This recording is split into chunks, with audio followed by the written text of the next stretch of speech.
Have you seen this? The 92 sci-fi thriller featuring star of the Mighty Ducks, Mick Jagger.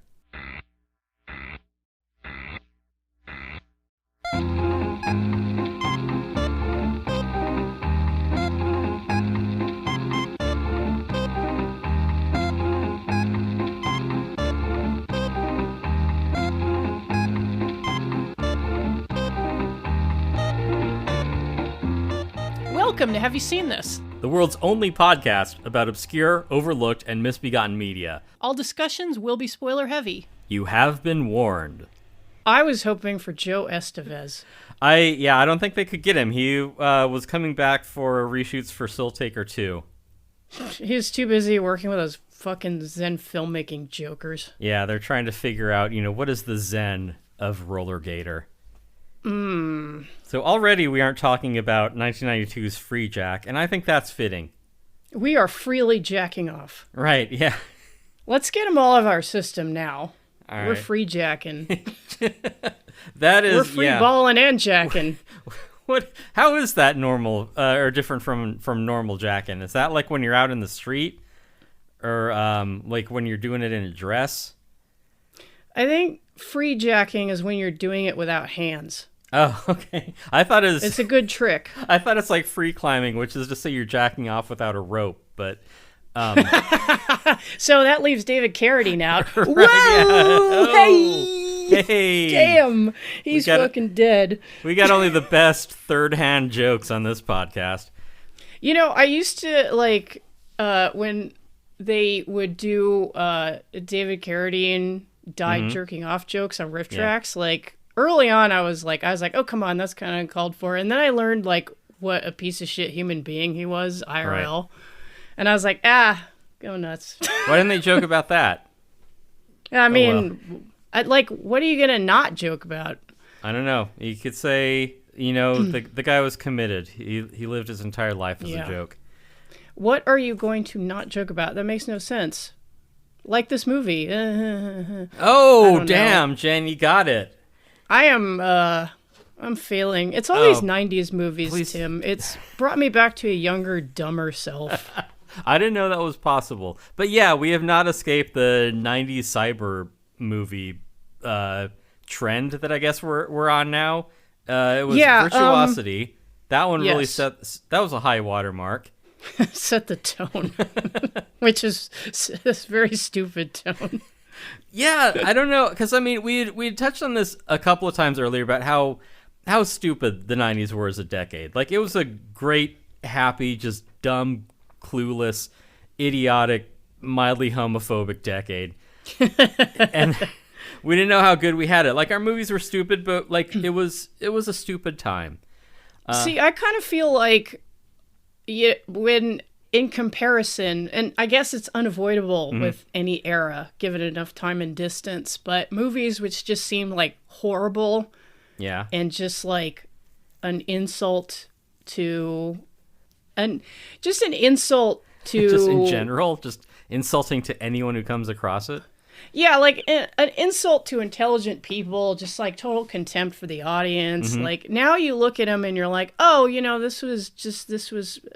I see what they were trying to do. Crafted by a professional crew, and this takes place in real life on real sets with real props, and there is CG in this movie, but it's it is CG in service of CG. It isn't like, look, the set builders have a union and they don't want to do it, but we can just CGI the shit out of this, and we don't even need to have Anthony Hopkins come in and read his lines.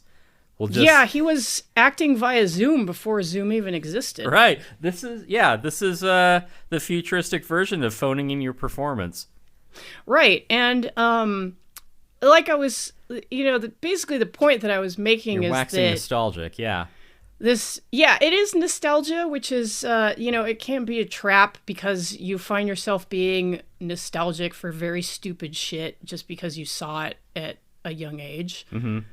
So it's not necessarily stuff that's good, but maybe it's just its very quaintness, which makes it kind of comforting. Yeah, with time and wisdom, you reevaluate Freejack, and you're like, It's a good idea.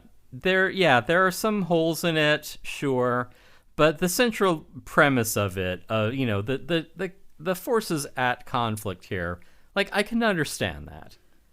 Right. And it takes its story from a book called Immortality, Inc. by, as in incorporated, by a science fiction writer of the 20th century called Robert Sheckley. I'm not really that familiar with his work. Are you, Tim? No, but I mean, there was a, just as, influencers and movie podcasts are a dime a dozen, there was a glut of fantasy writers at that time. So, I mean, you couldn't swing a dead cat for, without hitting a freelance sci-fi fantasy author. Yeah, and my impression is that Robert Sheckley was not on the level of, say, a Heinlein or an Asimov or any of those real big swinging dicks of the science fiction Hall of Fame kind. But, was a Hugo nominee and did credible work. So it's kind of like in that second tier of 20th century science fiction writers. Yeah. I did. And I mean, like, any rando can't just get nominated for a Hugo. That's right. I mean, well, nowadays they'll just, they'll just nominate any fucking just because clown. You're trending on Twitter, they'll nominate you for a Hugo. It's embarrassing. Yeah. I mean, obviously, it's a worthless award for people who don't amount to much. I'm just saying. They've demeaned any value from it, yes. Yeah, exactly. Roasted! We are, of course, talking a friend of the show, Bitter Corella, whose work was nominated for a Hugo last year. Yeah, joke's on them. But no, we love Mike, and I think that Mike definitely deserved that Hugo. It went to someone else, but hey, there's always next year. I thought he deserved to be roasted, but potato. Well, that too. Perhaps in 15 years with hindsight, I'll be like, you know what? I can see what Mike was going for. He's far and away the best author in that. Yeah, in that pack. There's a... Even though I hated his material at the time. No, but like I was saying, Sheckley was part of that glut it's a glut or a golden age, depending on how you feel about science fiction. Depends on what you read, really. Mid-20th century. And I did, in fact, dig up this novella. It's on the Scribed app. And as our listeners know, I will try to do way too much homework for this show for whatever reason. Just giving you guys a little bit of that extra texture. Yeah. For example... Was it in an anthology with Overdrawn at the Memory Bank?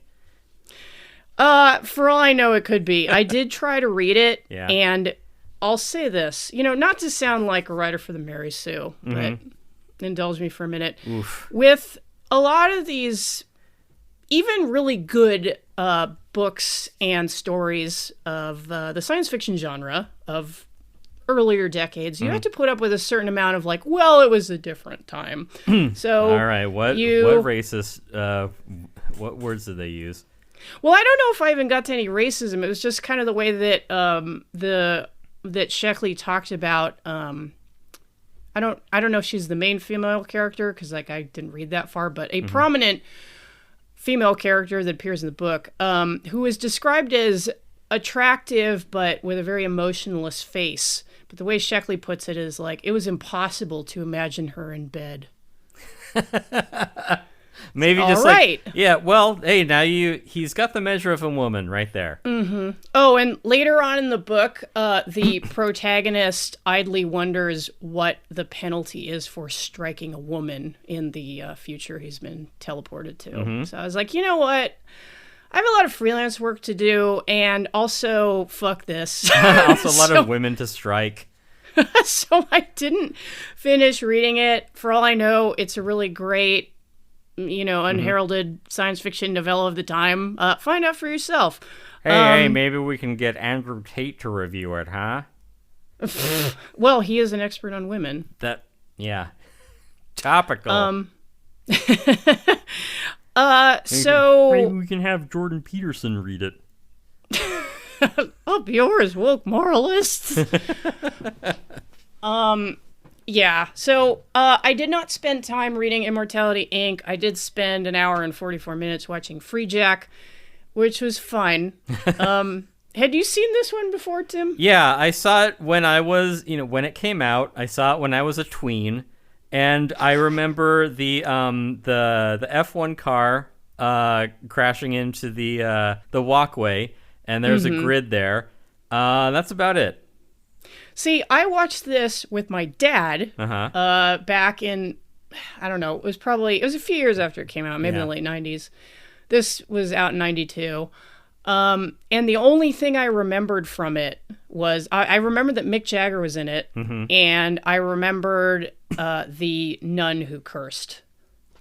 Well, that's not bad, because I did not remember a goddamn thing about this movie, which I think is really my review of it.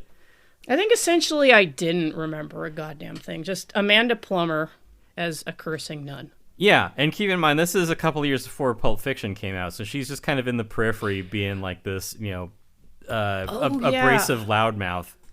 Was she Honey Bunny or the other one? Yeah, she was Honey Bunny. Honey Bunny, that's right. Okay, right. Yeah. Yeah, and so she's the cursing nun who, kicks an executive in the balls, hands over a guy living the dream. Yeah, hands over a guy, a handgun to protect himself. Just doing God's work.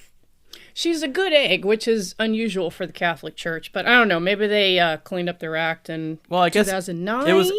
I guess it was after. It would have been after the rapture, maybe. And so after that point, all the quote unquote good Catholics were gone. Oh yeah, this is an anti-Catholic podcast, by the way. I should have mentioned that. it certainly is. Right. So yeah, all the good Catholics got raptured, and so it was just all the crazy Gonzo Catholics. So it was all heretic Catholicism after that point. Well, I don't think Catholics really believe in the rapture. It's more of an evangelical thing. Okay. But it's still a good bit, Tim. All right. Well, oh damn it! My joke is not theologically sound. Shoot. Come on! You're a Lutheran. You're a splitter. You should know the difference between all these flavors of Christianity. I just know that when I have some complaints, I write them down on a list, and the village is going to hear about my problems. That's right. I mean, Jay-Z, he's a modern Martin Luther. He had a lot of problems, as I recall. Yeah, and this movie also has a lot of problems. Am I right? No. Let's talk about religion more. This movie actually did have a few production problems, but we can get into that. Where did I derail you? I think we were waxing about the apocalypse of 14 years ago. Oh, we were speaking about the church in the 21st century, a very interesting time for Catholicism. Oh, yeah. No word on what Pope Benedict thought of this movie. Mm-hmm.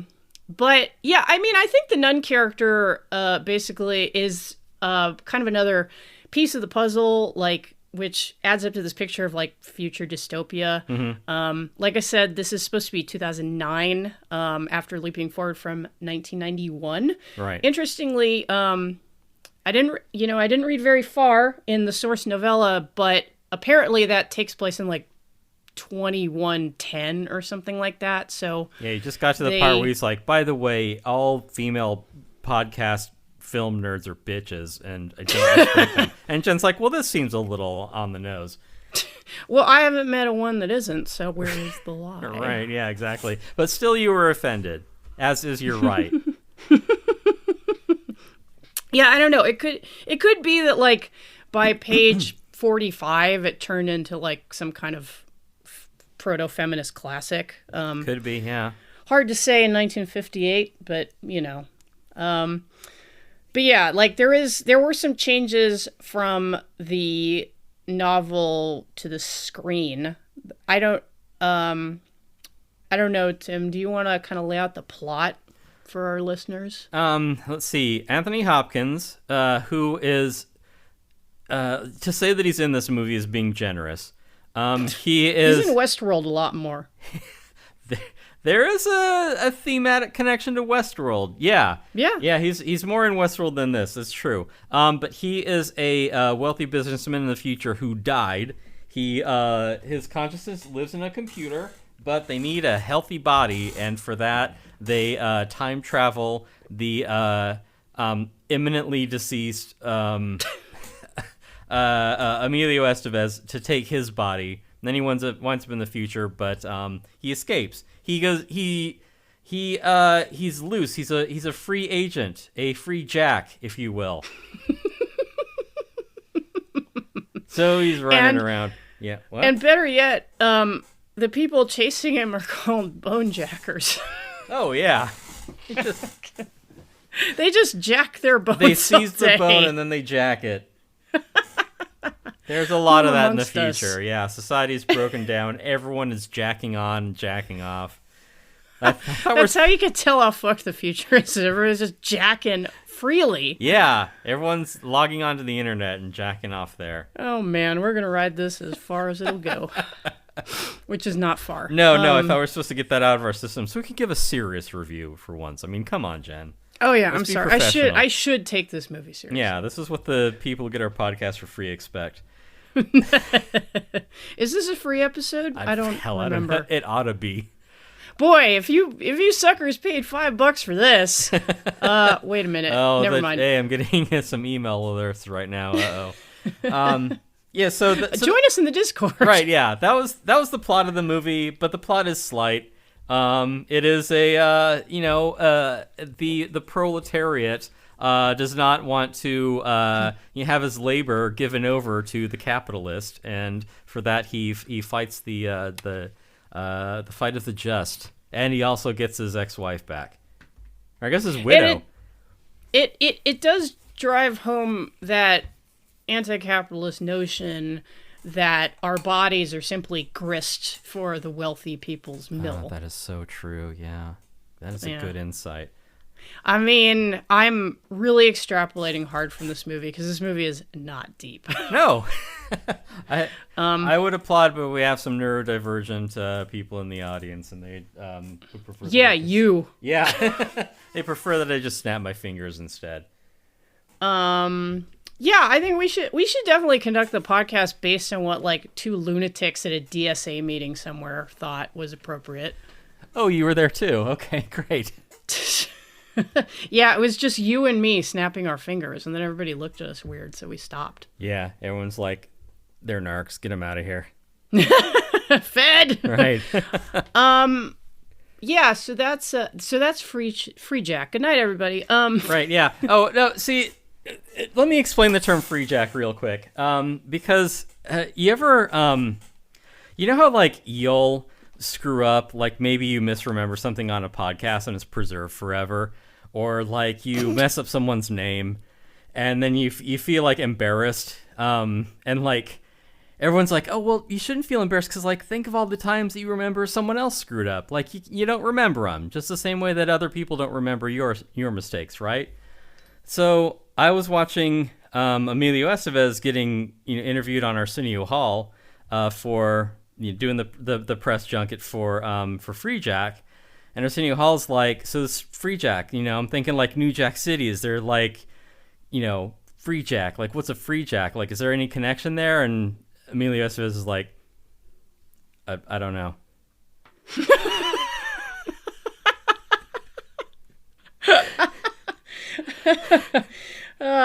Doing the Sheen / Estevez family proud. Right. Yeah. I'm just thinking like Arsenio just like trying to like make something work there. Just like, I don't know. I'm following this thread. It's not going anywhere. We didn't pre-interview. So what does Freejack mean? No one knows. Perhaps we can't blame Emilio. Perhaps we can't. Perhaps the Freejack is himself unknowable. This movie, like many that we talk about on the show, did have a somewhat troubled production. I know you're all shocked. Really? Like I said, the source story came from a novella. They managed to get over it. They brought on a director from New Zealand called Jeff Murphy. And that's not his name. That's just what people call him. Okay. I don't know. It's just a weird phrase. Go ahead. Okay, so they brought on a director from New Zealand named Jeff Murphy. This was to be his I don't want to say his entree into Hollywood. I believe he'd that is an entree I would return.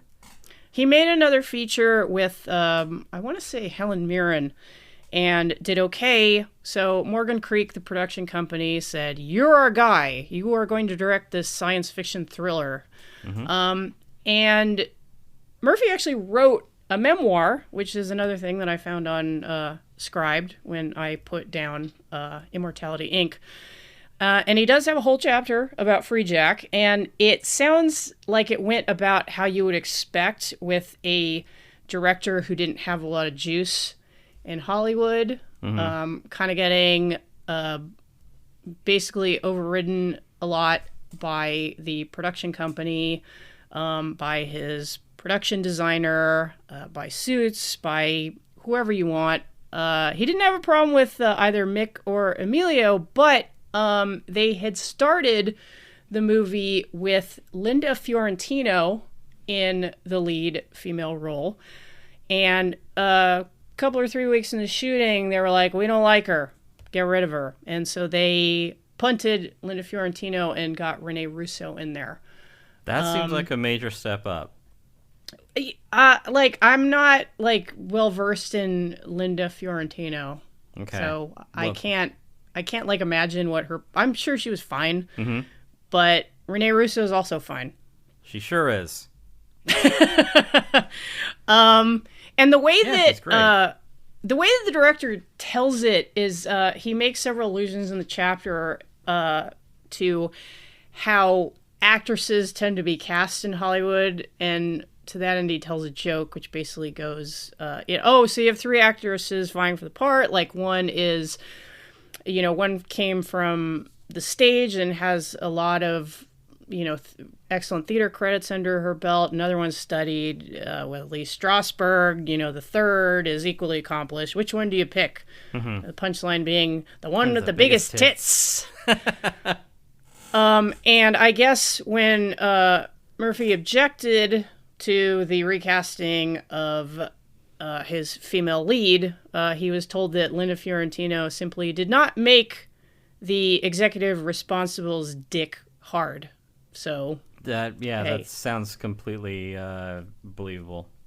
So I guess whichever empty suit had a big fat boner for Rene Russo, which fair. Yeah. It's not that different to many other productions in Hollywood. So, but she rose to the challenge and was fine. Right. But you can see how that would kind of put a huge damper on one's experience with the production. Also, the script was rewritten to the extent that Jeff Murphy asked that they take off his "a film by" credit. He wasn't able to have his name taken off the whole thing and have it be declared an Alan Smithy film. But and apparently, the "a film by" thing, his agent had fought quite hard for, so that must have sucked giving it up. But when he was presented with what he had helped to make, it was like, I don't want to be responsible for this shit. Yeah, I've made better films in the bathtub. But Murphy seemed to have landed on his feet eventually because he went on to do second unit stuff for the Lord of the Rings trilogy with Peter Jackson. So I've heard of those, yeah. I'm sure he got fucking paid off of that. So well, second unit, that's below the line work. Still, I'm sure it's respectable. Well, it's respectable, yeah, and it's a good in. It's a good connection. Right. But he passed away in 2018, so rest in peace, but you can read it as his memoir if you are intensely curious about the making of Freejack. But, we'll just give you the capsule version, and then you can decide if you want to. Yeah, if you have more questions after watching us blather on, listening, whatever. Or, how can you see us? How do you do that? If you, if you have questions made for Emilio Estevez, but you can't get in touch with him, right? You can ask him what the meaning of Freejack is. Yeah, we'll fill in we'll fill in the holes for you. Yeah, is he a gangster? Is that it? No, it's just he's unplugged. He's a Freejack. Maybe Emilio is just embarrassed to tell Arsenio that like the cool heroic black character in this film gets murdered. I don't think that even crossed his mind. I think he's just like, Arsenio, you're pumping a dry well. Like, there's nothing here. It's just a made up term. Fair. I don't know. But he's good in Coming to America. The thing about Rene Russo in the recasting is that you have to understand that, part of being an actor is just being likable, and part of that is being attractive. So, divide by, you carry the two. It's what's Eddie Redmayne's excuse? You just gotta. Some just must be really likable, I guess. To somebody. Yeah. The motherfucker looks like a dead fish. But anyway. Right, yeah. But, you meet him and you're like, this Eddie Redmayne's pretty fucking cool. That said, yes. Everything said, as much as we've kind of shit on this movie, like we were alluding to at the beginning of the show, on watching it, I don't know if it's just... like, this is just an only 90s kids will X kind of thing, but I was like, this isn't that fucking bad. Like, I was thinking while I was watching this that if this showed up on B-movie TV, we'd be like, hey, this is pretty good. Yeah, I'd be like, what was the problem people had with this? Oh, and then that wild ending, you'd be like, oh, this actually held my attention most of the time. Yeah. I guess, I've just watched some bottomlessly terrible movies since then. So, I can now, with maturity and hindsight, I can grade Freejack on a curve. Yeah, like, enough B-movie TV will really give you that ability. Because, like, a lot of times when people say, like, oh, man, that movie sucked, I'm like, you have not even... Yeah, you don't know the surface of what sucks. You don't know what a sucky movie is. And keep in mind, like, Jen, I didn't burden you with this the other day, but I was wondering, given how much B-movie TV I watch, if someone, walked up to me and said, Tim, Have You Seen This, the famous podcast, what is the worst movie you'd ever seen? And I've had trouble thinking of what that worst movie would be. I mean, my favorite worst movie off of B-movie TV is, I want to say it's Truth or Dare: Critical Madness, which we have reviewed. But that movie is something special. That movie is ridiculous. But I think probably my favorite bad movie is probably going to be Crocodile Fury. Yeah. Yeah, that movie is also another something special kind of a film. film. Which patrons go back in our back catalog, listen to our summary of that movie. You'll be as delighted as I was watching it. But I'm having a harder time thinking of like what B movies I absolutely hate. Like which ones are complete trash. I'm just like, God, not this fucking movie again. Oh, I hate this movie. It's so bad. I mean, there are ones that like I hate the characters and the actors in it. Hating actors, people that I've never met, but I hate them. Fuck them. Yeah, like Eddie Redmayne. Oh yeah, geez, that fish lip asshole. I assume he's an asshole. I don't know. I don't know if he actually is. I've never met the man. He's probably not because, like I said, being an actor is like being likable. You get along with people. His face gives me deuce chills. All right, maybe. But yeah, Jen, can you think of what B movie you absolutely hate? Like, which one is the worst movie that you've ever seen? A B movie that I hate. Yeah, one that you're like, this movie is crap and it is awful. Not ones where you're just like, this is a bad movie and like, I like it, like I enjoy its badness. But then there are B movies that come on and you're like, oh, come on. Not this shit again. Well, it's not Psycho Ninja. Okay. That was fun. Okay. Oh, yeah. I'm trying to think of something that... It would have to be something that I had watched and had just been like, this is too shitty to even finish. Yeah, and that's the irony, is that a movie that you hate, you probably didn't bother to watch all the way through. Or like if it offended me on some kind of like a cellular level. Yeah, like there's some like I disagree with where it's just like I don't like this actor, like I just hate this actor or something. But like taken as a whole, like what is bad about this movie? I mean, I do have to say there's a kind of movie that I dislike, and speaking of B-movie TV, on for the month of October they changed their programming up. For people who don't know, who haven't heard me sell B-movie TV before, it's a Roku channel that shows a B-movie TV, a B-movie every 2 hours. Just every 2 hours, here's another B-movie. Then they have some filler garbage in the middle that is atrocious. And then, you know, at the beginning of the even-numbered hour, here comes another B-movie. But they mix it up on, for the month of October, they do all horror, except at midnight, then they do sleaze. And Ken on the Facebook group was like, hey, let's come up with like some theme days. Let's do movies on a theme. So people suggested like, you know, vampires and werewolves and slashers and ghosts and stuff like that. And my suggestion for a theme was assholes in the woods. Because oh right, yeah, we talked about this in our found footage episode. Okay, yeah, great. Geez, I'm already running out of stories. I need to leave the apartment. But anyway, well, how are you going to watch B-movie TV? Yeah, they need a mobile app. Get on it, Ken. No, but yeah, it's been those movies. Hollywood's New Blood. That one sucks and is awful, and is also, I think, 67 minutes long. There's the Ridge Runner. The lead, I want to say, in that is a complete douchebag, and like I don't think that's just his character. There's Carver, which sucks. There's I think Pelts. That is a bunch of assholes who are like just a bunch of dicks and cunts and just unpleasant people. I'm just like, why am I watching this? And there's some others, but if I've already covered it, then just go back and, you know, re-listen to episode 120 or whatever.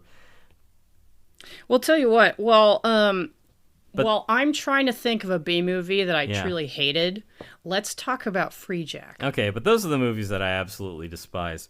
I did not despise this movie. How did you feel about it? I felt better about it this time, more so than I did as a judgmental tween who had nothing but, you know, the highest taste in movies at the time. Yeah, you were like, what the fuck? This isn't half as good as Lawnmower Man. Another 90s cyber thriller. Do you Interesting. know when I finished this movie on Tubi, Tubi then tried to play the director's cut of Lawnmower Man. And I was like, no thank you, Tubi. They're like, listen, you scumbag, you'll watch anything. Don't you dare get up off that couch. Where do you even have to go? And then Tubi was like, oh, I'm sorry. Do you want more Hitler documentaries for your refined palate? Here, Hitler. Yeah. Oh, because Nazis were into the occult. Or maybe they weren't, but it's good enough for this bullshit podcast. It only took like two or three World War II documentaries on Tubi before I started getting Hitler and UFOs. Oh, I was like, all right. You don't say. Yeah. Jen's on the right-wing incel pipeline. I mean, like, it's kind of like... Tubi Lenny Riefenstahl had some good ideas, I'm just saying. Tubi is not as bad as YouTube in that respect, but if you're not careful... It won't actually radicalize you. You will get, like, complete whack load garbage on there. But, hey, I don't know, maybe you're seeking it out because you enjoy that sort of thing. I mean, in that case, go nuts. Like, you know, hit the thumbs up on, like, you know, the Dan Aykroyd UFO interview or what the fuck ever. God, did I watch that? Or, hey, you know, occult secrets of the SS. Mm-hmm. The secret is they were not into the occult. There's a Skeptoid episode about that. Himmler was, like... I know he was like, oh, I'm going to create a master race, but the guy just looked like a bitch. Like, what the fuck was up with that? Right, yeah, that is kind of ironic, isn't it? Like, all those guys looked like shit. Yeah. Or he's like, I am going to create a golem sort of... Wait, what is the historical text on that? Oh, never mind. This is very awkward. Well, they had some good ideas. they were very successful people. The golem is one of the good ones. Geez, now how do I go from Hitler to Freejack. Talk about B-movie TV unprompted. Fucking Tubi. Right. Tubi. Freejack. Okay, yeah, like, I don't know, like... Suffice to say, this movie did not leave much of an impression. I mean, I have material for it. Okay. I didn't hate it, which is good. It's not good. Right. Yeah. It isn't. Maybe I should put it this way. Tim, if you were perhaps being compelled by an insane woman to think of a good thing about Freejack, I don't know why you would be in that situation, but if you were, what is a good thing that you could say about Freejack? It is a light introduction to transhumanism. Ooh, that's pretty good, Tim. Yeah. It's, I should point out that this movie in, I believe the promotional materials was billed as from the producer of Alien and Total Recall. That's true. Franchissette. Yeah, which is, I gotta say, I can see why they tried to sell it like that, but that is a high fucking bar. Right, yeah. It's almost unearned. Although, his name is literally in the credits, so what can you do? There you go. The problem that I have is not that this is a bad movie, but I think that it is a bad genre. Cyberpunk is correct me, come onto the Discord, lambaste me for being wrong, but without mentioning the Matrix, tell me a good cyber thriller movie, like a well-regarded cyber thriller. That is a very intriguing question because I'm having a hard time thinking of one. There are certainly I can think of plenty of that type of movie, but none of them where I'm like, the net, really? Do you kind of feel like maybe this stuff was just out of Hollywood's wheelhouse? Because, I mean, at the time, we're talking 1992, pre-internet, and as we know, Hollywood is a superficial town anyway, so any of these production companies are kind of going to be playing catch-up, and they're not going to be, on the cutting edge of what's cool. You can have really gripping and interesting and relevant literature in kind of like the cyberpunk genre, stuff which definitely pushes the envelope. Right. Might be more of a question for a friend of the show, Paul, to name some good cyberpunk kind of thrillers. But as for mainstream media, yeah, how are they going to get that right? Well, at first, let me stop you because Paul's just going to talk about Neil Stephenson for 1,000 pages, which we do not need. But yeah, so I'm going over all of the cyber thrillers that I can think of, and yeah, none of them are good with the exception, and this might be the saving grace of it, is that if it is a satire of the future, those usually go over better. Oh, right. Like Demolition Total Man. Recall. Yeah.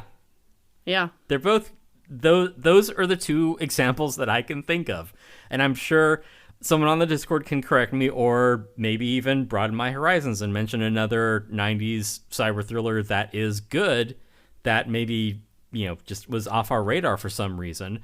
But yeah, Total Recall by, Franchissette. Demolition Man, that's another well-regarded satire of our sort of benign, humane future.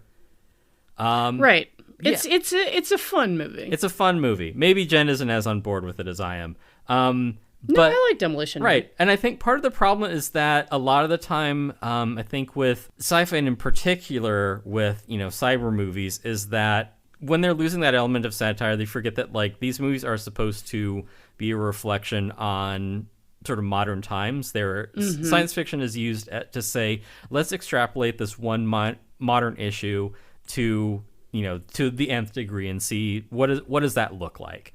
And without that, I think that your dystopian future, your cyber thriller doesn't really have anything grounding it. And if that's the case, then if there's nothing grounding it, audience aren't going to respond to it. It takes some extra work to try and be why am I invested in this story? Because it doesn't spell out this kind of gaudy satirical reflection of modern society as shown in the future. And it's interesting because, like, I've heard a couple of different accounts of, like, what went wrong with this movie. Obviously, there was the narrative of the director. Right.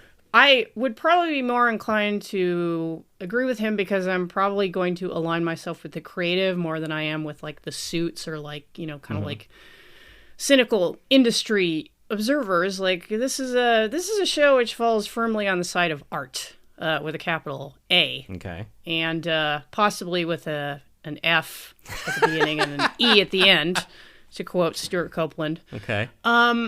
Jeff Murphy's account was that the production company, the studio, really wanted kind of a Schwarzenegger type of action movie. Mm-hmm.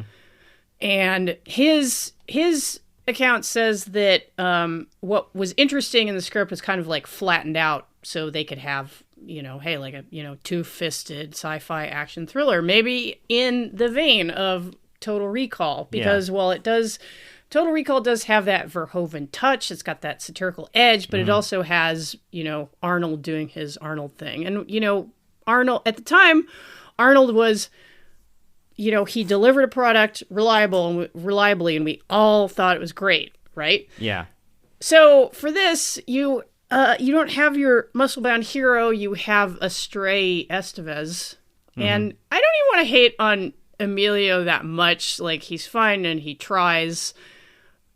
Right. He's not Arnold. And there's a point where you, like, kind of ask and this is going to be mean, but I'm like, okay, like, if you really were like, I need a body to jump into because I'm at the end of my life, it's like, would you, like, settle on Emilio Estevez?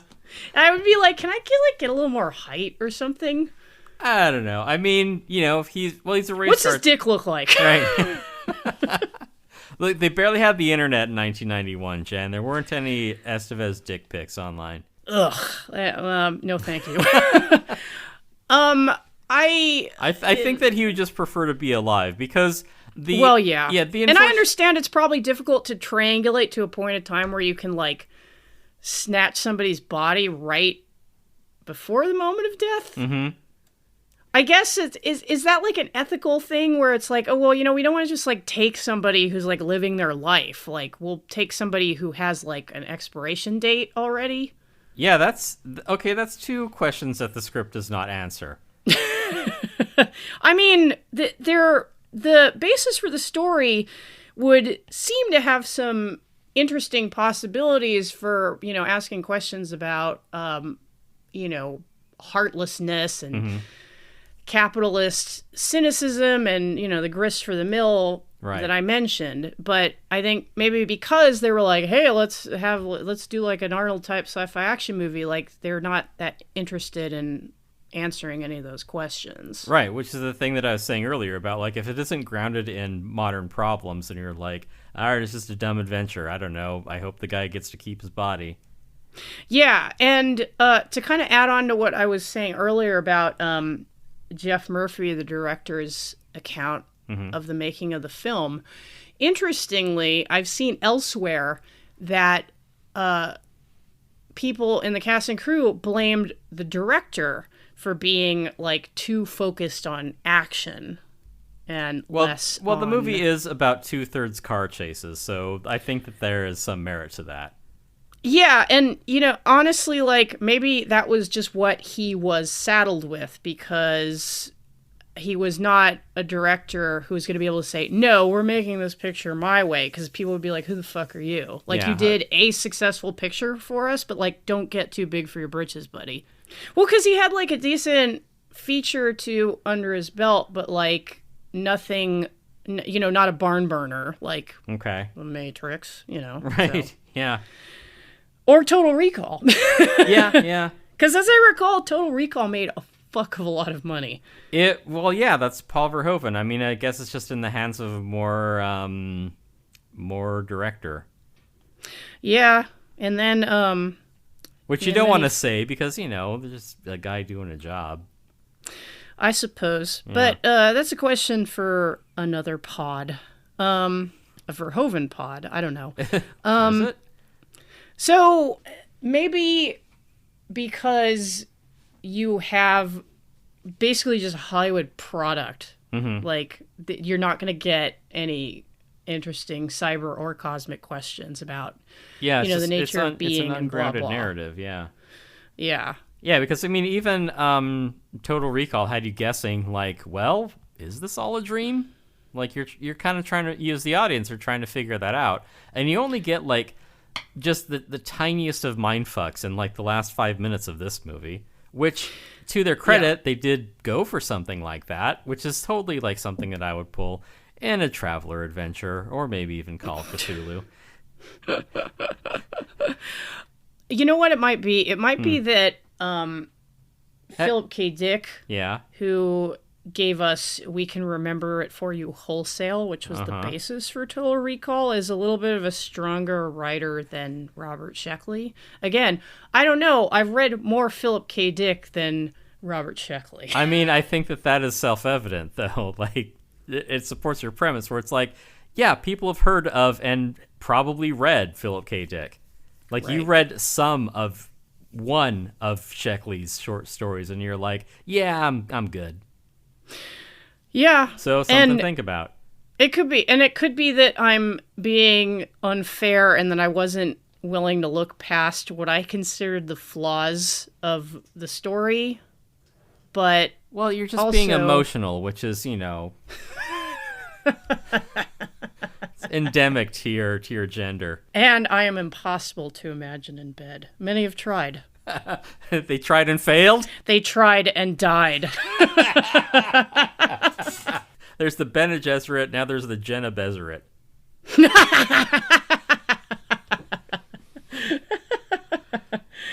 Watch out for my gum jabbar. Yes. Yeah, so suffice to say, you don't want to imagine Jen in bed. Yeah. Speaking of Call of Cthulhu. I don't even know what I'm talking about, but hey, it's funny. Yeah. Speaking of half fish person. Aww. What? All right, you can take that out. She is so fish. Oh my God, Becky. I don't know. Maybe they weren't building on the strongest foundation with this movie. I did notice that one of the credited screenwriters is Stephen Pressfield, who is a successful writer, but in that way where it's not like, it's not exactly like Sir Robert Bolt. Right, like he's a working author.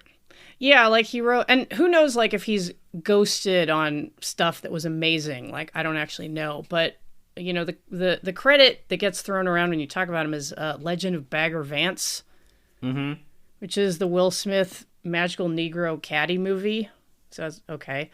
And he's also written a couple of successful kind of like self-help books for creatives, one of which is Going Pro. Yeah.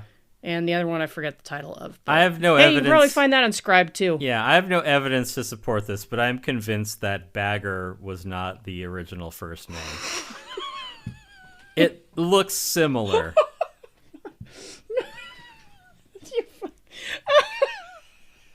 What? I had the misfortune to be trying to drink water just as you said that. I just backwashed big time in this class. You bagger washed. Well,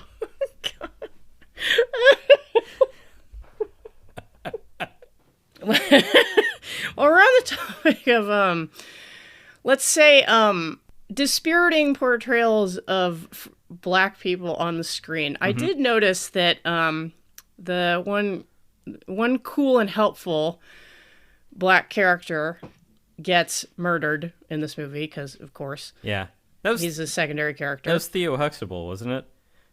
No, it's what's the actor's name? I don't know. Actors all look the same to me. It's his name. I believe the actor's name was Grand L. Bush. Oh, okay. Which is a fantastic name. It is. Yeah, and that's unfortunate because I immediately recognized the other guy as the landlord from Coming to America. Right. Speaking of Arsenio Hall, and the other black guy in this movie. Nice going, Tim. Well, hey, we're embodying the problem. Right, so yes, for sure. If you're listening and you're not pissed off, you're not paying attention. Right, yeah. I'm also not paying attention because I can't be bothered to Google actors. But the eagle monologue man. Yeah. That's another character where she's like, oh, like this is like kind of a cool little showy part, which is basically set up to give a pep talk to the white hero. Right. Yeah. He's the building manager from Coming to America, and the gist of that speech is just like, it's the Churchill quote of, when going through hell, keep going. Yeah. Because like, look, man, you came this far. It is kind of a great speech because it veers perilously close to not making any fucking sense. But he sticks the landing, and for that we are grateful. Yeah, he like brings it around. Like the eagle pulls out of that dive. Yeah. And continues to soar. It's like two eagles fucking, how they'll just plummet to earth and hope that they finish in time. What a way to go. Yeah, because I think, we don't want to dismiss, the female eagle's orgasm in the mating ritual. We're centering female eagle's pleasure. What a stupid podcast. You know what was apropos of nothing? One of your greatest lines ever. Yeah. Was in our Body of Evidence episode. Right. Was when you said that Madonna's character is so game that you go to shake her hand and it comes back wet. It's like, damn, that's good. I know what I'm about. Tim's known a lot of horny women. I have, yeah. And he's disappointed them all. I mean, personality-wise, yes.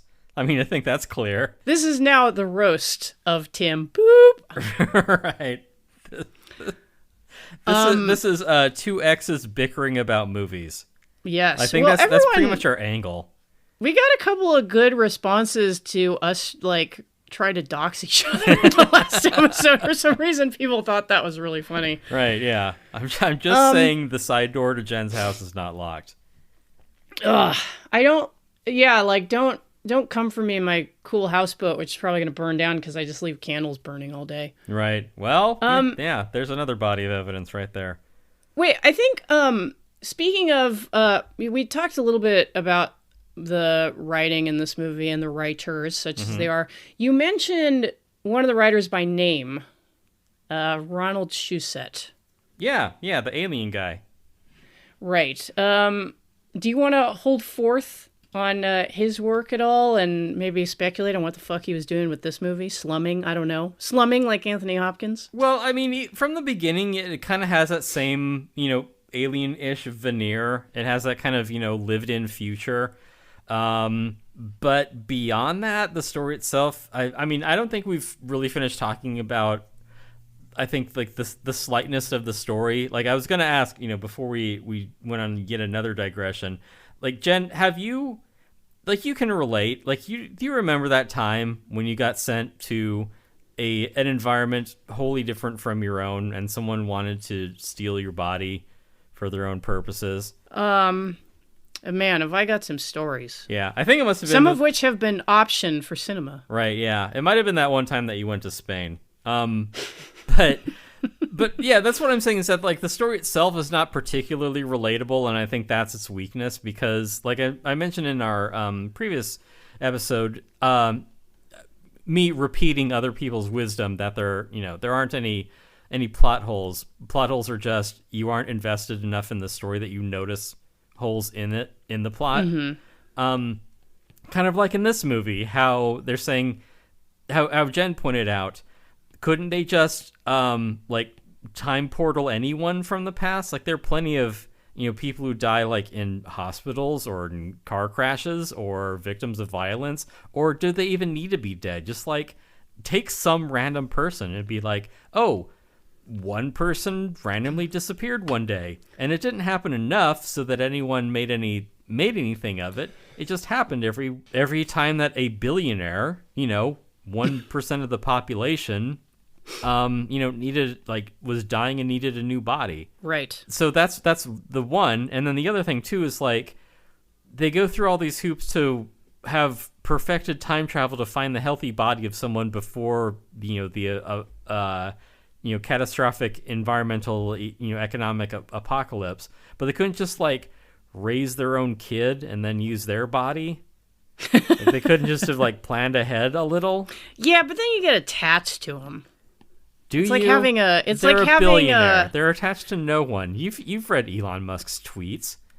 Oh right, like yeah, and he's got like 27 kids that he spends like 5 minutes a year with. 27 potential organ donors. Right. Yeah, that's how he's gonna live forever. You don't need to travel back in time for that. He's got like he's got a full roster of waiting healthy lungs and hearts.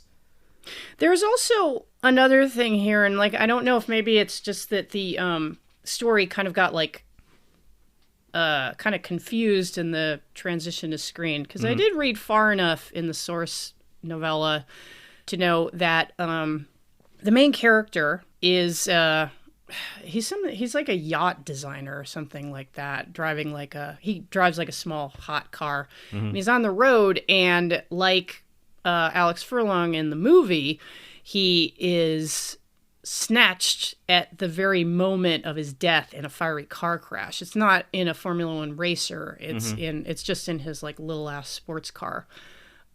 He pulled a James Dean. Right. And in the movie, walking around in that body in 2009. And in the movie, he does Dale Earnhardt. Oh. But this is where the confusion kind of comes in for me. Or any number. I got a friend who could list like a half a dozen notable racing deaths. But go on. In the book, it's sort of implied that he's snatched at like the moment of death, right at the moment of death, because there's, somewhat gruesomely described in the book, like, and this is 1958, so the steering column does go through his chest. Yeah. You think Ralph Nader was reading that as like, I can probably do something about that. Good for him. Yeah. Our king, Ralph Nader. Right. It's implied that there's like, obviously you die violently or, as a result of blunt force trauma, there's going to be some mangling to the body. And so in the book, it's not his body which is snatched, it's his consciousness which is transplanted into a new body in the future. Because when he wakes up and he's finally able to see himself, he realizes that he's, in 1958, he was a tall, lean, dark guy. And in 2110 or whenever it is, he's like a kind of a squat, like blonde, curly-haired, scowling-faced Okay, bruiser. here's how we fix Freejack. It's Face Off, but with Emilio Estevez and Charlie Sheen. Oh man. Shit. I am very far from a fan of Charlie Sheen, but I would fucking watch that. Oh, absolutely.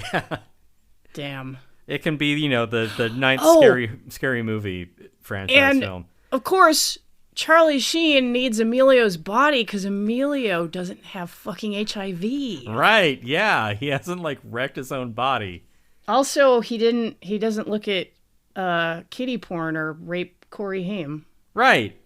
Another two positives. Charlie Sheen really needs a fucking do-over. Right, yeah. Two positives. You're terrible, Muriel. I know. That's really good. Right. No, seriously, if anybody's out there and if you're curious, read Denise Richards' divorce decree for when she split from Charlie Sheen. It is hair-raising. Wow. You will feel really bad for Denise Richards and their kids, even if she is a fucking real housewife or whatever. Which normally you wouldn't, having seen Starship Troopers.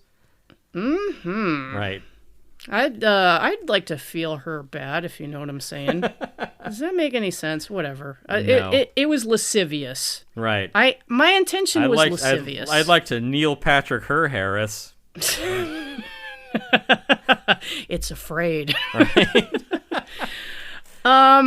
Yeah, no, I think you did solve the problem. But yeah, so in the feature version, what we have is Emilio Estevez having his actual body and personality and brain and presence and soul or whatever. Everything, yeah, the whole kit and caboodle. Snatched 18 years into the future. Uh-huh. Right before he's mangled in a fiery car right before he gets that basilar skull fracture, which ends his life. Mm-hmm. So very different from the book. Right. So if you had been transported 18 years into the future from 2005, and it's just you and your flip phone and your MP3 player with like a 1-800-collect card, and that's all you have access to. You've got a Sony Mavica, so you can take pictures back on your 3.5-inch floppy disks. What are you gonna do? How are you gonna survive in the world of 2023? That's a good question, and it should also be mentioned that the world of 2009 in this movie looks a fuck of a lot like the world of 2023 in a lot of ways. Yeah. Because one thing that I did like about the movie, if we're saying nice things about the movie, Sure, we is can. the way it depicts an incredibly stratified society in which the lower classes, the Morlocks, are siloed off completely from the wealthy. Yeah, there's no mixing at all. Yeah, they just upped the timetable. It took us until 2021 to have just a despairing hellhole of homelessness in LA, at least. Right, like for it to literally look like fucking Blade Runner as you're driving down Sepulveda Boulevard, watching like the little delivery robots on the sidewalk and the garbage overflowing in the trash cans and and the tent cities that the LAPD are just minutes away from busting up violently. Wow. It's cool place. Yeah. So, the dark future 2009, not far off. Yeah, and kind of the only real difference between our current reality and the world of Freejack is that I guess in Freejack there isn't really... I guess it's more like an East-West Berlin kind of situation where like there are checkpoints. You can't like travel freely between the zones, at least not if you don't have money or whatever. Right. And in fact, there's a line... There's a line later in the movie where I guess the middle class continued its decline after the recession of 2008. Oh my God, this all came from the recession of 2008. It was just accelerated. Yeah, it's where the timeline split. So we have a dark future in 2009 where, Taylor Swift is a country star and Kanye West is popular. And hasn't yet gone public with exactly how he feels about the Jewish people. Right, yeah. Avatar was a commercial flop, and that's what sunk the economy. But there's a line later in the movie, and I forget who says it, but it's someone describing, the society of 2009, and there's people at the top, people at the bottom, and no one in between. That's Reagan's America.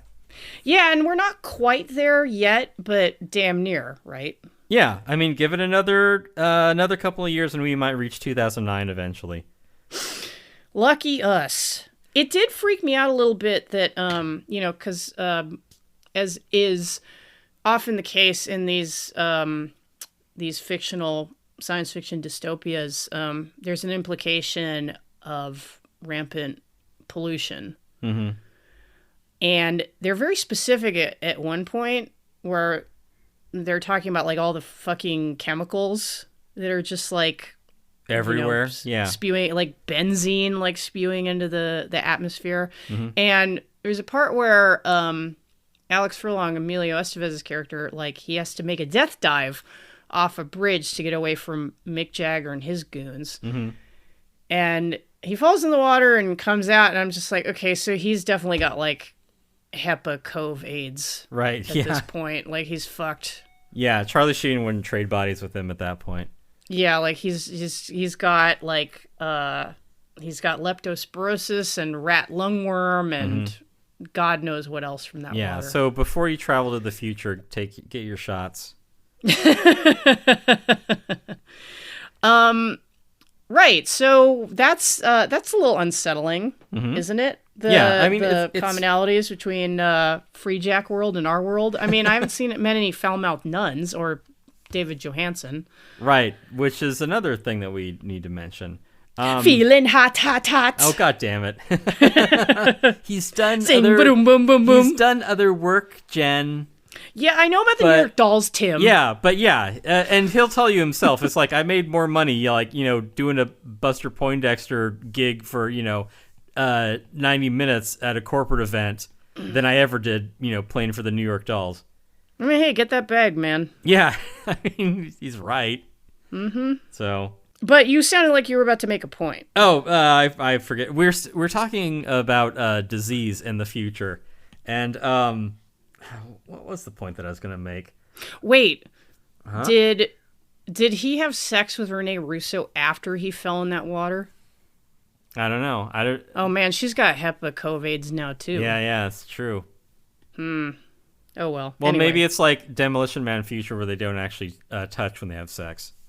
Oh, right. They can use the 3 shells. No, that's for going to the bathroom. Although, come on, maybe they might be they're kinky. kinky. Yeah, okay. Yeah. Fair enough. No, I forget. Well, yeah. I forget what we were supposed to say about disease in the environment or something. Anyway, the future sucks. They did get that part right. Yes. I think it might have been... Oh, no, it was... The disease thing was just sort of like casually mentioned as like, background sort of window dressing. It isn't as in your face as another Verhoeven movie, like the Showgirls. No, the Everybody got AIDS and shit. Right, yeah, no, yeah, it's true. No, it is God, I don't remember the guy's name, but one of Clarence Bodiger's crew in RoboCop getting rammed, or the truck ramming into that vat of industrial waste and him coming out and melting. Like that is an arresting image. God, that movie is so sick. It is, yeah. What a great fucking movie. Yeah. I have it on Laserdisc. That's a great format, Tim. Yeah. It's a great analog format, Jen. But we also mentioned, or Jen mentioned, David Johansen of New York Dolls, also from Scrooged, a great character actor. Just the sort of guy that like you don't want in your face or to like meet in a dark alley.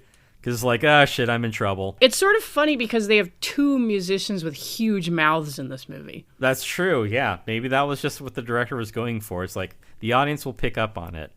Yeah, like, in the future, people have freakishly huge mouths. Right, yeah. Everyone looks like fucking Eddie Redmayne with their big old fish lips. God damn. So this is our episode dedicated to Eddie Redmayne. I'm saying that guy is so ugly. All right. So ugly. I mean, not like Marjorie Taylor Greene ugly, but like... Oh, yeah, that's... uglier than a on-screen leading man ought to be. Yeah. I don't remember, but someone online compared her unfavorably to a fictitious character. I always compared her to the camel alien from the... from the cantina? The cantina scene in Star Wars. Yeah, I can see that. I mean, I don't want to, but I can see it. Tell me that there isn't a strong resemblance. Yeah. Because that bitch is busted. What was that alien's name? It was something like Cam-L or some shit. She's so busted, they should call her Busted Poindexter. I'm not feeling hot. Feeling cold, not, cold, not, cold. not. Yeah. Feeling cold, cold, cold. Yep. Yeah. Yeah, so we he's didn't in even a small... talk about Mick Jagger. Yeah. Or Jerry Hall. Jerry Hall is in this. Yeah, that's wild. The then Mrs. Jagger. Yeah. Yeah. She has a small part as a... sort of a cameo. I guess a streamer. Yeah. Because, I mean, I think that they were thinking of television at the time, but they do seem to be kind of like roving and broadcasting. Mm-hmm. Just picking up stuff. They're live streaming. She's got her own Twitch. Yeah. And it is sort of funny that's how Alex outs himself, is that he accepts a drink at the bar. Yeah, he gets future drunk. Yeah, and then it turns out that shit is strong as fuck in the future. Right. Because he immediately starts, like, tripping balls. Oh, wait, it was 2009. They probably gave him a Four Loko. Oh, lucky bastard. Oh, man. Yeah, they just blacked out, and then he's like, then I was at the top of a skyscraper playing with a giant Jax with Anthony Hopkins. Did I was in a desert landscape with Rene Russo. Did that really and happen? Anthony Hopkins told me he wanted my body. Man, that's fucked up. I miss Four Loko. Yeah. Oh, what a blessed evening. Oh man. Yeah. Tim, you had a Four Loko experience, didn't you? It is exactly what you would think it was. Yes. What you remember of it sounds great. Yeah, no, right, because I was with Todd in Silver Lake, yada yada yada. Then we're in Hollywood at the like sex shop that Lisa worked at, and like Todd had to remind me of this. I'm like, how did we get from one place to the other? Like, I don't know. Oh. For all we know, you jumped off a bridge fleeing Mick Jagger and swam there. Yeah, I do remember shouting out my sunroof. But like, other than that, no. Like, I don't even remember that we saw Lisa that night. But yeah, Todd had to remind me, like, no, that's where we ended up later that day. I'm like, when? How? Damn. Yeah. That reminds me Four of the Loko time... is beautiful. I can't believe they took it off the market. It's such a shame. That stuff is amazing. There's got to be a way to recreate it. It wasn't a Four Loko time, but that reminds me of the time you and I, again, ending up in Hollywood.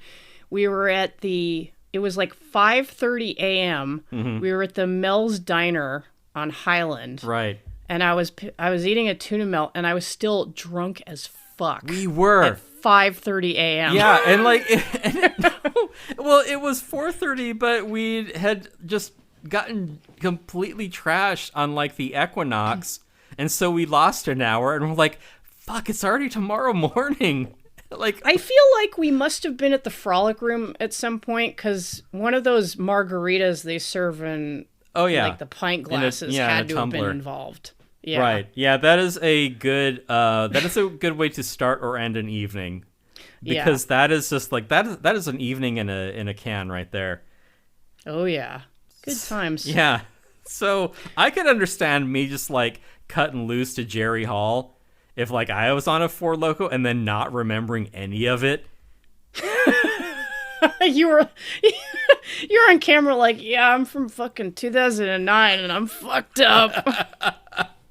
Yeah, I got transported from the 90s. I'm a race car driver.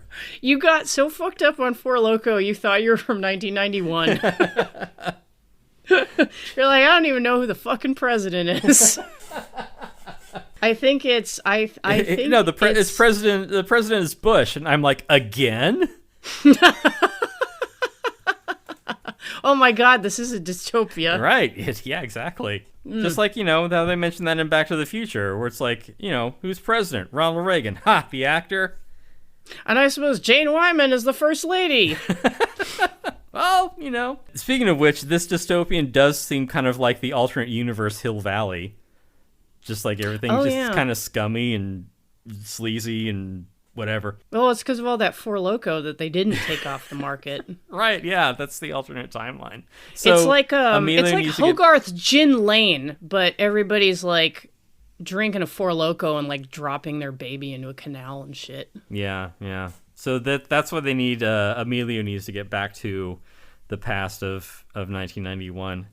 I mean, can you blame him? Like, I want to go back to 1991 at this point. I know, there's so many good cyber thrillers you could watch. You can go to the theater and see The Lawnmower Man on the big screen. Right. The way it was meant to be seen. You can see it in a double feature with The Net and Hackers. And, you're sitting there in 1991, you're like, oh man, like, it's going to be 4 years before Virtuosity with Russell Crowe comes out. Right. I guess At least next year we can watch Malcolm X starring Denzel Washington. Right, yeah. Hey, they're making an adaptation of the Michael Crichton book about dinosaurs. Oh, damn, that sounds like it's going to be sick. Yeah. I wonder if they're going to have, like, puppet dinosaurs. I mean, of course. I think they're probably going to do, like, stop motion or something. They're bringing back Ray Harryhausen. Yes. They're gonna put him in Emilio Estevez's body, so then he can do the effects. Since we're already careening toward the end anyway, we should talk about the ending. Right. Let's see. I did also want to mention, because Amanda Plummer does a great job in this. Yeah, she's great. Yeah, because she adds like a bit of sort of satiric levity to it. If there was more of her energy in the movie, it probably would have gone over better, because it would have been more of like a goofy satire. One of the actors that we've not mentioned even once is the estimable Jonathan Banks, who you would know. Oh, right. Yeah. I was like, oh, it's that Better Call Saul guy. Right, and Breaking Bad. Yeah, he's Mike. Right. I mean, being just a grizzled old codger has certainly helped him. But yeah, in this, he's kind of a terrifyingly sleepy-eyed younger corporate climber. Right. Yeah, he has that same sort of cold professional, like dispassionate tone about him, which is good. Yes. And yeah, I can just say, I've been a fan of him since before Breaking Bad. He's has a small part in Buckaroo Banzai. He's the orderly who gets killed. Oh shit. Yeah. Nice. Yeah, but yeah, it's good for him. And now he's getting TV residuals. Yes. So hope you're getting paid, my friend. Yeah. So he had his tone, and he had his delivery down, and it was just a matter of time catching up with him, so he could be the right fixer, I guess, in the Breaking Bad cinematic universe. I do want to mention a thing about the tone, because you did bring it up, kind of, how Amanda Plummer adds a little bit of, kind of like a little frisson of interest. Yeah, because it's like a goofy-ass future. We're just like, look, right. All the rules, have been broken. Who cares anymore? Nothing makes sense. Right, and I did mention earlier that the producers seem to be bent on making basically like a straight-ahead sci-fi action thriller. Mm-hmm. But it's my understanding that they didn't just have to reshoot around their erstwhile leading lady, the swap of Rene Russo for Linda Fiorentino. Mm-hmm. But there was an effort afterward to kind of add some levity to the film. There were reshoots which were intended to kind of insert some comedy and a little bit of a light tone, which I actually think was, I mean, it didn't save the movie, but it was a good idea because it does kind of offer like the few enjoyable, lighthearted moments that this movie has to offer. Mm-hmm. Like, it's funny when Emilio goes to hit one of the goons who's been chasing him, only to find that the guy's armor is really effective.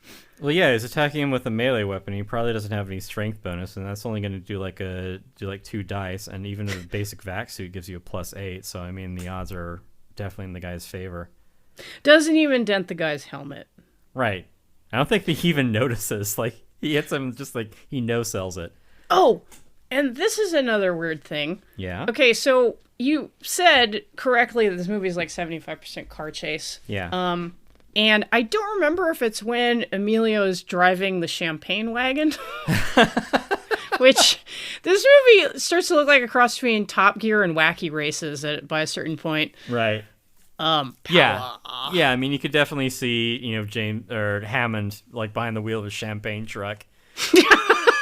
What a pillock. Yeah. Just barely peeking over the dashboard. But, so they're, he's driving this car. And it is great when he drives under a semi and tears the top off the champagne truck, giving himself a convertible. That's fun. Right. That is the kind of fun touch that I appreciate in a dumb movie like this one. But, of course, there's lots of mayhem as they're driving willy-nilly through the urban environment. And there's a shot of someone screaming and diving out of the way. And I sat up when I heard it because I was like, that sounds like the beginning of I Feel Good by James Brown. Right, yeah. It is an iconic scream, like the Wilhelm. Like, you recognize it when you hear it.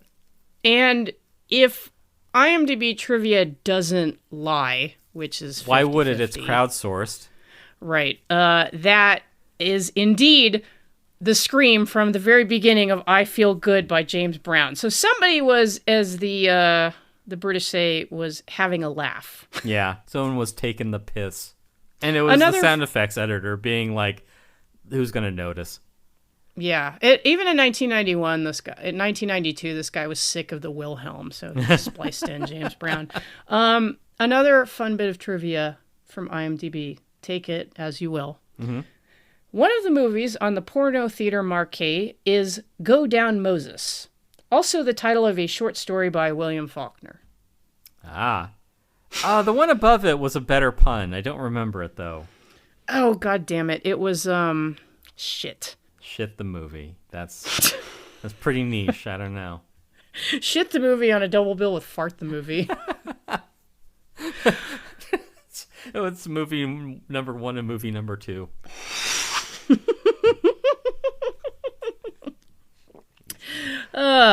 This isn't exactly movie number 2, but damn near. Yeah. Damn near. But I think we were careening towards the ending of the film. Right, and like the ending of the film, only now will we actually introduce Anthony Hopkins. Yeah, like, again, he's acting via Zoom earlier in the film. He's got, like, a couple of literal screen appearances. Yeah. Like by video phone. I think that's futuristic. Right, yeah. I think, I can't be sure, but with the exception of one shot, I don't think Tony was in the room with any of the other actors at any point. Yeah, I was wondering the same thing because at the end, there's a part where he puts his arm around Emilio Estevez. Uh-huh. But that surely was the only, I mean, what was that, like a day of shooting? Yeah. They had Anthony Hopkins is like, I'll give you a day, it'll cost you $5 million. And they were like, yes, sir. Because they're like, take the deal. Do you remember how at the beginning of the show I said the only thing I remembered about this movie was the nun? Okay. I did not even remember that Anthony Hopkins was in this. Yeah, because he gets like an end credit in the opening titles. Right. An and or a with, whatever. I don't know which is more prestigious. But yeah, he has that. But you're like, that reminds me of when I went to see a free test screening of 2001 A Space Travesty with Leslie Nielsen. And afterward, you immediately went and demanded your money back. Right. They're like, it was free. I'm like, fuck you. Give me my money. I will sue you. Yeah. And the people running it were like, there's a special surprise at the end of the movie. The surprise was fuck you. There is no surprise. We just didn't want you guys to leave half an hour in because bringing it back around, that's the worst movie I've ever seen. I believe it. I am so relieved. I finally know. By the way, yeah, the joke that they close out the movie with was a variety of canned fart sounds. Damn, I bet that was really worth waiting through the 80 minutes of movie that you were forced to watch. I mean, I was in college at the time, so like my time wasn't like worth anything. But surely you had something to study for. Yeah, like I could have been sleeping. Yeah, the most precious commodity to a college student. Right, yeah. Fuck, I hate that movie. More so, fuck those promoters for wasting the entire audience's time. Because, yeah, like you could feel it in the crowd. They're like, we should leave. Like, I don't want to be here for the rest of this. Not the worst movie I've ever seen, but just because of the circumstances. Yeah. And I'll take this opportunity to talk about it because Tim did raise the question. Mm-hmm. I remember when I was in college, I had some friends from my hometown visiting, and Westwood, being a movie with multiple theaters at the time, they were like, let's go see a movie. And I was like, okay, you guys have to see this movie that just came out. It's so good. It's called LA Confidential. I loved it. It's great.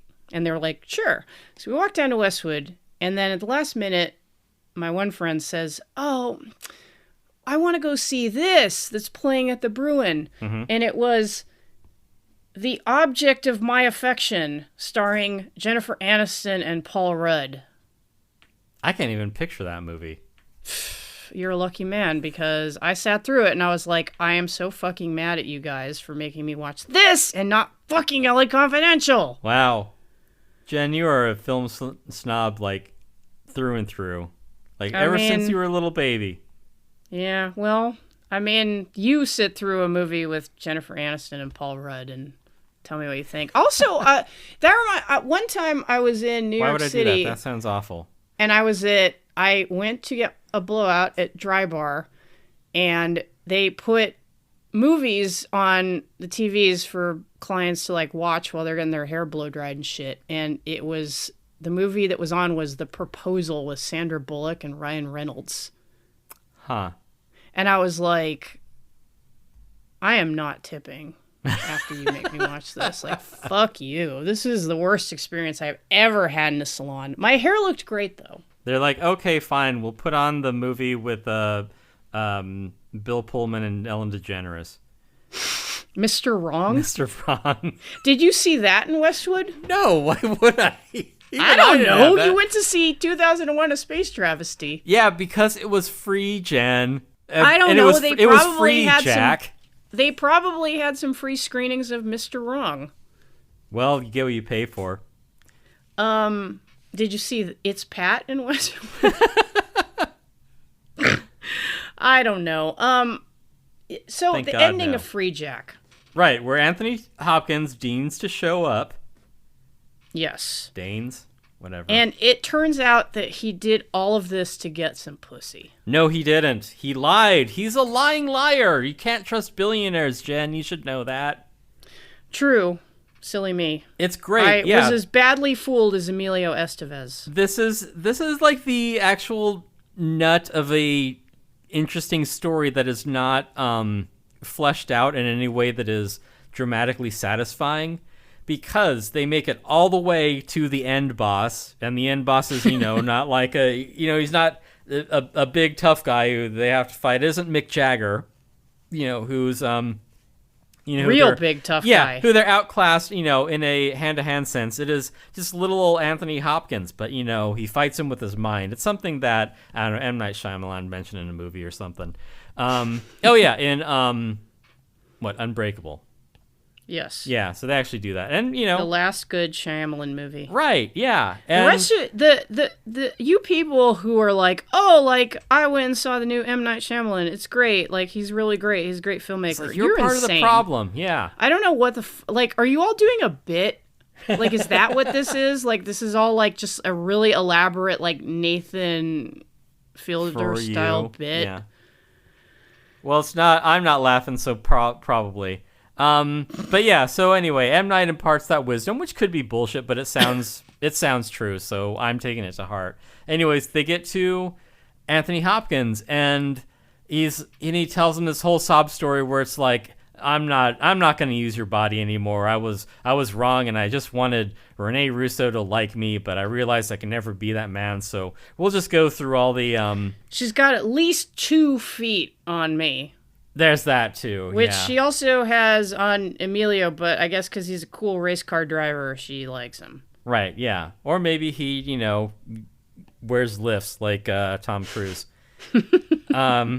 But yeah, so he gives him this whole elaborate story while talking in front of like a Windows screensaver, and so they're ready to go through with it. It's like, yeah, okay, I'll do the transfer, but it'll look like a transfer, and you'll be me, and then I'll just delete myself. And then he calls down to Mick Jagger, and he's like, we're off. You'll be paid. It's plan 217 or whatever. And Mick Jagger's like, all right. Execute Order 66. Right, yeah. Yeah, they even put more effort to it than George Lucas did. And it turns out that was all a ruse. It was, Anthony Hopkins is like, I've been humoring this idiot for 5 minutes waiting for you to get here when Mick Jagger finally shows up. So it is simple race car driver. Yeah. So Anthony Hopkins, his character, true to the bitter end, is like, look, I'm just stalling to try and get this asshole's body so I can live longer. And that's kind of a nice twist. And then there's a double cross with Mick Jagger because they go through with it. and it maybe works or maybe doesn't. And Mick Jagger kind of because Emilio and he have a history.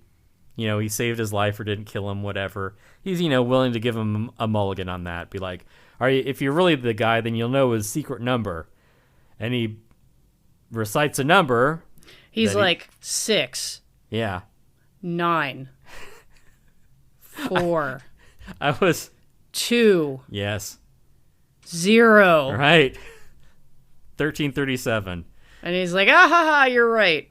Right, yeah. I was hoping that he would just be like 6, and he'd be like, right. Yeah, and then they stopped there. He said 6, and then he was like, correct. I was like, it's not even 1, 2, 3, 4, 5. It's a 1-digit passcode. Oh, that's the same password I have in my luggage. That actually came up in a game of Paranoia that I was playing over the weekend. Like, we need to get past the planet's defense system, so like there's a password. Like, let me guess. But anyway, yeah, so for reasons built for one thing. Search. So true to his nature, Mick Jagger then is like, oh, okay, yeah, I guess he really is the guy. And then Emilio gets away with it in the way that was foretold earlier in the scene to be like, hey, I'm just going to pretend to be you, and then you pretend to be me, and then you'll get away with it, and then you get my fortune. So that is they do at least lay the groundwork for that. But why Mick Jagger wanted to do that, like, you kind of have to piece together yourself, because it seems like Mick just being like, I'm just fucking with you, I don't like the other guy. Which you're like, well, why would you do that? Yeah, it's like, damn, I just like respect you too much as a worthy adversary or something. Right. And I mean, if anything, you could be, the other guy could just be the Jonathan Banks character who was the second in command, who's like, Anthony Hopkins isn't getting a new body. He's going to die, and then I'll be in charge. Like, if that guy, if he had told Mick Jagger, you're out, pound sand, you aren't getting paid, then I can see Mick Jagger being like, well, okay then, Right. Yeah, why don't I pretend that the guy who is going to pay me is going to live, because then I get paid either way. Right. Like, just one line to, like, kind of justify what he does, because otherwise it's sort of, we just kind of came up with this wacky plan at the last minute, and that's how our movie ends. And it's a little unsatisfying. It's not really thought through. It's just to, it just kind of happens. Away. They drive away scot-free. Right, yeah. So there isn't enough, I think, building up to that. It's sort of like, I've been tricking you this whole time. Well, I'm going to trick you now. Like, all right, well, when did the trick stop? I don't know. It's like it was foretold in that Rick and Morty episode. Oh my God, Tim. What? I finally got the part in Virtuosity where you think they're in the real world, but no, they're in the virtual world, and they've trapped Russell Crowe's character. I get it. 90s cyber thrillers, everybody.